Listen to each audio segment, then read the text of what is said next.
Hi hello friends, welcome to rupees cooking Tamil. இன்றைக்கி நம்ம என்ன பார்க்க போகிறோன்னா, ஒரு சூப்பரான காளான் பிரியாணி எப்படி செய்கிறதுன்னு தான் பார்க்க போகிறோம். அதுக்கு முன்னாடி நீங்கள் இன்னும் நம்ம சேனலை சப்ஸ்கிரைப் பண்ணலைன்னா சப்ஸ்கிரைப் பண்ணிக்கோங்க. பக்கத்துலேயே கூட இருக்க பெல் ஐக்கானையும் ப்ரெஸ் பண்ணிக்கோங்க. அப்போ தான் நான் போடுற எல்லா வீடியோவும் உங்களை வந்து சேரும். இப்போ வாங்க காளான் பிரியாணி எப்படி செய்கிறதுன்னு பார்த்துக்கலாம். இப்போ நான் 1/2 கிலோ அரிசிக்கு பிரியாணி செய்ய போகிறேன். அதுக்கேற்ற மாதிரி ஒரு குக்கரை வச்சுட்டேன். குக்கர் நல்லா சூடானதும் 2 டேபிள் ஸ்பூன் நெய் ஆட் பண்ணிக்கிறேன். அது கூடவே 2 டேபிள் ஸ்பூன் எண்ணெயும் சேர்த்துக்கிறேன்.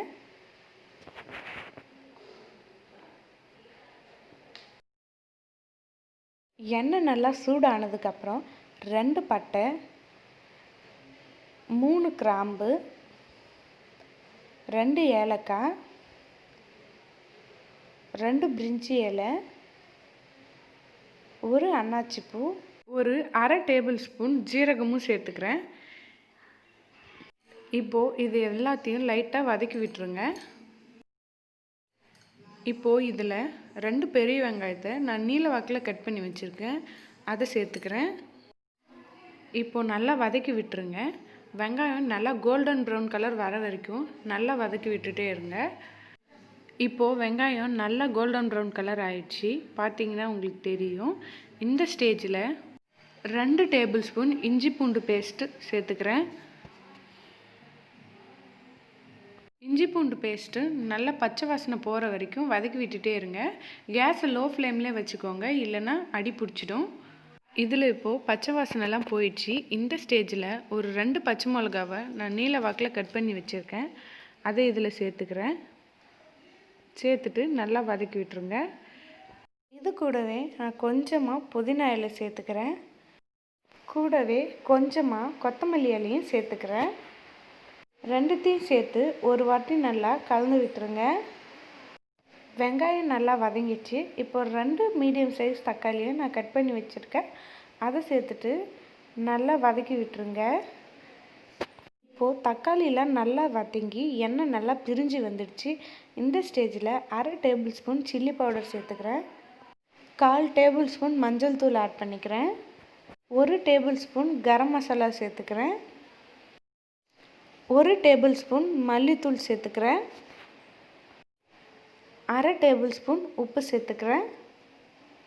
இப்போது இது எல்லாத்தையும் நல்லா வதக்கி விட்டுருங்க.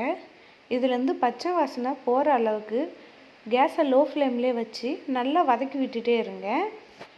ஒரு 5 நிமிஷத்துக்கு அப்புறம் பார்த்திங்கன்னா இதுலேருந்து நல்லா எண்ணெய் பிரிஞ்சு வந்துடுச்சு, பச்சை ஸ்மெல்லும் போயிடுச்சு. இந்த ஸ்டேஜில் நான் 2 டேபிள் ஸ்பூன் தயிர் ஆட் பண்ணிக்கிறேன்.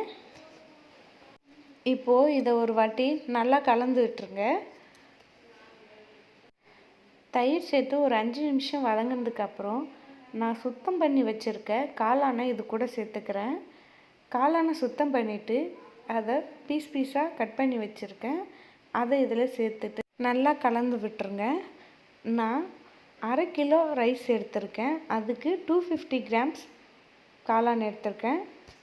நீங்கள் காளான் எக்ஸ்ட்ரா கூட ஆட் பண்ணிக்கலாம், இன்னும் ஒரு 100 கிராம்ஸ் கூட எக்ஸ்ட்ரா ஆட் பண்ணிக்கலாம். காளானை வதக்கி விட்டதுக்கப்புறம் இதை ஒரு மூடி போட்டு 5 to 10 மினிட்ஸ் வர லோ ஃப்ளேம்லேயே வச்சு மூடி விட்டுருங்க. ஏன்னா காளான்லேருந்து நல்லா தண்ணி வெளியே வரும். இப்போது இதை எடுத்து பார்த்துடலாம். இப்போ பார்த்தீங்கன்னா காளான்லேருந்து நிறைய தண்ணி விட்டுருக்கு.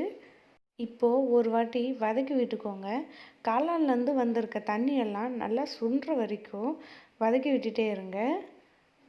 இந்த தண்ணியெல்லாம் வற்றி வர ஒரு 5 to 10 மினிட்ஸ் வர ஆகும். இப்போது தண்ணி எல்லாம் வற்றி காளான் நல்லா வெந்து வந்துடுச்சு. நான் 1/2 கிலோ ரைஸ் எடுத்திருக்கேன், அதுக்கு 1 லிட்டர் தண்ணி ஊற்றிக்கிறேன். இந்த கப்பால் நான் 2 கப் அளவு அரிசி எடுத்திருக்கேன், அதனால் 3 கப் தண்ணி சேர்த்துக்கிறேன். இப்போது 1 கப் அரிசினா 1.5 கப் அளவு தண்ணி சேர்த்துக்கோங்க. நான் 2 கப் அரிசி எடுத்திருக்கேன், அதனால் 3 கப் அளவு தண்ணி ஊற்றிக்கிறேன். தண்ணி ஊற்றிட்டு நல்லா ஒரு வாட்டி கலந்து விட்டுருங்க. இப்போது கேஸை ஹை ஃப்ளேமில் வச்சுட்டு ஒரு மூடி போட்டு மூடி வச்சுடுங்க. ஒரு கொதி வந்ததுக்கப்புறம் நம்ம எடுத்து ரைஸ் ஆட் பண்ணிடலாம். இப்போது எடுத்து பார்த்திங்கன்னா நல்லா ஒரு கொதி வந்திருக்கு. இந்த ஸ்டேஜில் நீங்கள் உப்பு காரம் கரெக்டாக இருக்கான்னு செக் பண்ணிக்கோங்க. உங்களுக்கு உப்பு காரம் பத்தலைன்னா நீங்கள் வேணும்னா ஆட் பண்ணிக்கலாம்.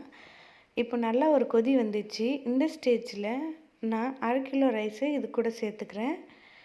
நான் இதுக்கு பாஸ்மதி ரைஸ் எடுத்துக்கிறேன். அதை 1/2 அன் ஹவர் முன்னாடி தண்ணியில் ஒரு 3 வாட்டி வாஷ் பண்ணிவிட்டு ஊற வச்சுக்கிட்டேன். இப்போது அதை தண்ணி நல்லா வடிகட்டிட்டு இதில் சேர்த்துக்கிறேன். நீங்கள் வீட்டில் யூஸ் பண்ணுற அரிசி கூட சேர்த்துக்கலாம். அரிசியை போட்டதுக்கப்புறம் இதை மெதுவாக ஒரு வாட்டி கலந்து விட்டுருங்க. ரொம்ப வேகமாக பண்ணிங்கன்னா அரிசிலாம் உடஞ்சிடும். இது ஒரு வாட்டி கொதித்து வர வரைக்கும் வெயிட் பண்ணுங்கள். இப்போது நல்லா கொதித்து வந்துடுச்சு. இந்த ஸ்டேஜில் நான் குக்கர் மூடி போட்டு மூடி வச்சிடுறேன். 2 விசில் வச்சா போதும். நீங்கள் விசில் அதிகமாக வைக்க வேணாம். இப்போது இதுலேருந்து 2 விசில் வந்துடுச்சு. கேஸ் ஆஃப் பண்ணிவிட்டு ப்ரெஷர் ரிலீஸ் ஆகிற வரைக்கும் வெயிட் பண்ணுங்கள். இப்போ இதில் ப்ரெஷர் ரிலீஸ் ஆகிடுச்சு. இந்த ஸ்டேஜில் இதை நான் ஓப்பன் பண்ணி பார்க்குறேன். இப்போது இதை சைட்லேருந்து நல்லா கிண்டி பார்த்துடலாம். பார்த்திங்கன்னா உங்களுக்கு தெரியும், ரொம்ப அழகாக அரிசி பொல பொலன்னு வந்திருக்கு. நீங்கள் கரண்டி விடும்போது டைரெக்டாக சென்டராக விடக்கூடாது, சைட்லேருந்து தான் எடுத்து எடுத்து பார்க்கணும். இப்போ பார்த்திங்கன்னா உங்களுக்கு தெரியும் அரிசி எவ்வளோ பொல பொலன்னு வந்திருக்கேன்னு. இப்போ இது மேலே கொஞ்சமாக மல்லி இலை சேர்த்துக்கிறேன். ஒரு வாசனைக்காக சேர்த்துக்கிறேன். ரொம்ப நல்லாயிருக்கும். சேர்த்துட்டு இது ஒரு வாட்டி லைட்டாக கிண்டி விட்டுடுறேன். அவ்வளோதான் ஃப்ரெண்ட்ஸ், சூப்பரான காளான் பிரியாணி ரெடி ஆயிடுச்சு. இந்த பிரியாணி நீங்கள் வீட்டில் செஞ்சு பாருங்கள். குழந்தைங்களாம் நல்லா விரும்பி சாப்பிடுவாங்க. இந்த வீடியோ உங்களுக்கு பிடிச்சிருந்ததுன்னா லைக் பண்ணுங்கள், ஷேர் பண்ணுங்கள், கமெண்ட் பண்ணுங்கள். மறக்காமல் நம்ம சேனலை சப்ஸ்கிரைப் பண்ணிடுங்க. தேங்க்ஸ் ஃபார் வாட்சிங்.